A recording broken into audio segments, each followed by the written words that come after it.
ഈ കടകളിലെ ബെസ്റ്റ് എല്ലാം കൊണ്ട് ഇതാണ് ഇടുന്നത്. മൂക്കും പൊത്തിക്കൊണ്ടാണ് പോകുന്നതിൽ. ഇതിനൊരു നടപടിയും സർക്കാരോ നഗരസഭ ഇവിടെ ഇങ്ങനെയാണ് നടക്കുന്നത്. ഭയങ്കര സ്മെല്ലും ഭയങ്കര ബുദ്ധിമുട്ട് തോന്നാറുണ്ട്. ഗവൺമെന്റ് പല ഗവൺമെന്റുകളും വന്നും പോവുകയും ചെയ്യുന്നുണ്ട്. പക്ഷേ ഇതുവരെ അവർ മാറ്റുന്നതായിട്ട് കണ്ടില്ല.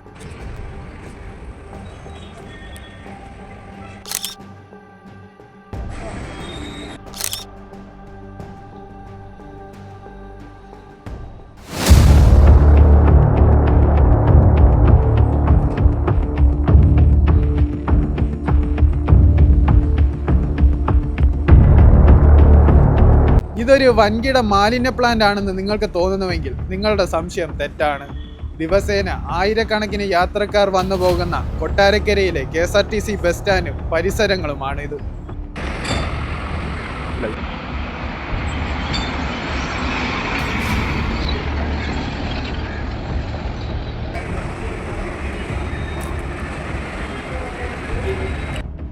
കേന്ദ്ര സംസ്ഥാന സർക്കാരുകൾ കോടിക്കണക്കിന് രൂപയാണ് മാലിന്യ സംസ്കരണത്തിനും ശുചീകരണ പ്രവർത്തനങ്ങൾക്കും ഉപയോഗിക്കുന്നത്.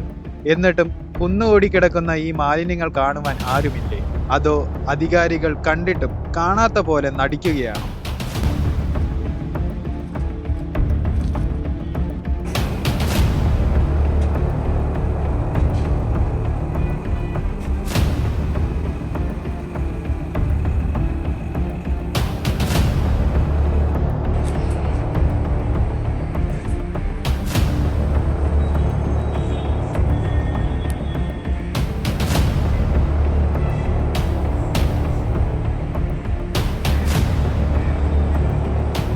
ചേട്ടാ, ഈ മാലിന്യങ്ങൾ കാരണം ഇവിടെ നിങ്ങൾക്ക് എന്തൊക്കെ ബുദ്ധിമുട്ടുകളാണ് ഉണ്ടായിട്ടുള്ളത്? മാത്രമല്ല, സ്കൂൾ കുട്ടികൾക്കും നാട്ടുകാർക്കും യാത്രക്കാർക്കും എല്ലാം ഭയങ്കര ബുദ്ധിമുട്ടായി. ഇത് സ്മെല്ല് കാരണം ഈ കടകളിലെ ബെസ്റ്റ് എല്ലാം കൊണ്ട് ഇതാണ് ഇടുന്നത്.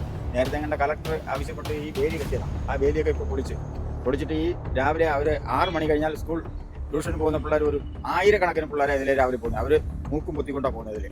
ഇതിനൊരു നടപടിയും സർക്കാരോ നഗരസഭയോ സ്വീകരിക്കുന്നില്ല. ഇതിനെപ്പറ്റി ഇവിടെ ആർക്ക് കംപ്ലൈന്റ് ഒന്നും കൊടുത്തിട്ടില്ല? കംപ്ലൈന്റ് നമ്മൾ കൊടുക്കാറില്ല. യാത്രക്കാർ കൊടുത്തിട്ടുണ്ട് ഇതിന് മുമ്പിട്ട്. അവരാരും ഒരു നടപടി സ്വീകരിച്ച് ബസ്സുകൾ കൊണ്ടിടുമ്പോൾ അതിന്റെ മറവിൽ ഇത് ചെയ്യുന്നത്. അവിടെ ബാത്റൂം ഉണ്ട്, അതിലാരും പോകാറില്ല. ഇതിന്റെ ബസ്സിന്റെ മറവിൽ ഇത് തന്നെ ചെയ്യുന്നത്.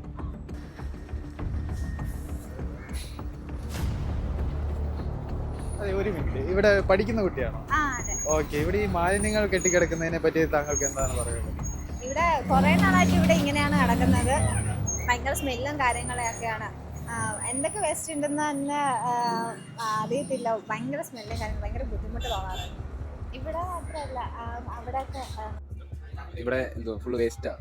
ഫുള്ള് എന്താ പറയുക, സിഗരറ്റിൻ്റെയും ഒരു ഫുള്ള് വേസ്റ്റ്. ഇടയ്ക്ക് വെച്ച് എന്തോ ഒരു പിള്ളേരൊക്കെ ഒന്ന് വൃത്തിയാക്കിയായിരുന്നു. അതിനുശേഷം പിന്നെ ഫുള്ള് വേസ്റ്റൊക്കെ ഇവിടെ ഫുള്ള് ഓർക്കെന്തോ ഇവിടെ ബസ് കയറാൻ വന്നാലും ഫുള്ള് നല്ല സ്മെല്ലാണ്. ഭയങ്കര ബുദ്ധിമുട്ടാണ്. കാരണം നമ്മൾ കോളേജിലൊക്കെ പോകുന്ന സമയത്തൊക്കെ ഭയങ്കര സ്മെല്ലും കാര്യങ്ങളൊക്കെയാണ്. ഇപ്പം ഇങ്ങനെ മാലിന്യമുക്ത കേരളം എന്നൊക്കെ പറയുന്നുണ്ടെങ്കിലും പക്ഷെ അതൊന്നും പ്രാബല്യത്തിൽ വരുന്നില്ല എന്നുള്ളതാണ് സത്യം. അതുപോലെ തന്നെ സ്കൂൾ കോളേജുകളുടെ പിള്ളേരെല്ലാം വരികയും പോവുകയും ചെയ്യുന്നതാണ്. അവർ വന്ന് മറ്റുള്ള മുതിർന്നവരായ വിശ്രമിക്കുകയും മറ്റേ എടുക്കുകയും ചെയ്യുന്ന സ്ഥലം കൂടാണ്. പല ഗവൺമെന്റുകളും വന്നും പോവുകയും ചെയ്യുന്നുണ്ട്. പക്ഷേ അവർ ഓരോ ഘട്ടമായിട്ടാണ് അവർ തിന്നുന്നത്. പക്ഷേ ഈ വേസ്റ്റിൻ്റെ കാര്യത്തിൽ അവർ ഇതുവരെ ഒരു ഏകദേശം 5 വർഷം കൊണ്ട് സ്കൂൾ കോളേജ് മറ്റുള്ള എല്ലായിടത്തും പോയി വരുന്നതാണ്. പക്ഷേ ഇതുവരെ അവർ മാറ്റുന്നതായിട്ട് കണ്ടില്ല. ഇപ്പോൾ സ്റ്റാൻഡിൻ്റെ ഇവിടെ തുടങ്ങി ഇതും കൂടെ മാറ്റിയിരുന്നെങ്കിൽ നല്ലതായിരിക്കും. കൊട്ടാരക്കരയുടെ വികസന കുതിപ്പിന് ചുക്കാൻ പിടിക്കേണ്ട ഈ ബസ് സ്റ്റാൻഡുകൾ ശുചിത്വത്തിന്റെ കാര്യത്തിൽ വളരെ പുറകിലാണ്. എന്നാണ് ഈ നഗരത്തിന് ഒരു ക്ലീൻ ബസ് സ്റ്റാൻഡ് ലഭിക്കുക? അധികൃതർ കണ്ണു തുറക്കുന്നത് വരെ ഞങ്ങളുടെ ഈ അന്വേഷണം തുടരും.